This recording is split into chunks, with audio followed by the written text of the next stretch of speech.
ఇటీవలే మన రాష్ట్రంలో గ్రామ పంచాయతీ ఎలక్షన్స్ జరిగాయి.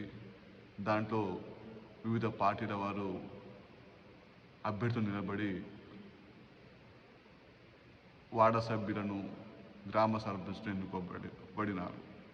అదే రకంగా గత వారంలో కూడా మన రాష్ట్రంలో మున్సిపాలిటీ ఎన్నికలు, మున్సిపల్ కార్పొరేషన్ ఎన్నికలు జరిగాయి. దాంట్లో భాగంగా వివిధ పార్టీల వారు ఈ ఎన్నికల బరిలో ఉండి ఇవి డైరెక్ట్ ఎలక్షన్స్గా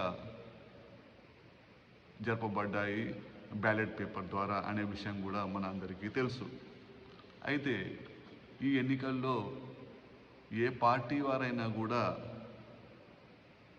అది రైటిస్ట్ పార్టీ కావచ్చు, సెంట్రిస్ట్ పార్టీ కావచ్చు, లెఫ్టిస్ట్ పార్టీ కావచ్చు, ముఖ్యంగా వారు ప్రభావం ఉన్న వ్యక్తులకు,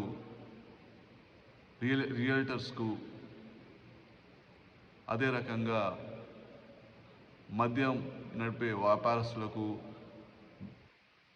మనీ పవర్ ఉన్న వారికి అభ్యర్థులుగా ఖరారు చేసి ఎలక్షన్స్లో దింపడం జరిగింది. అంటే ఈరోజు ఎలక్షన్ ప్రాసెస్ అనేది చాలా కాస్ట్లీగా జరపబడే ప్రాసెస్గా అవుతుంది.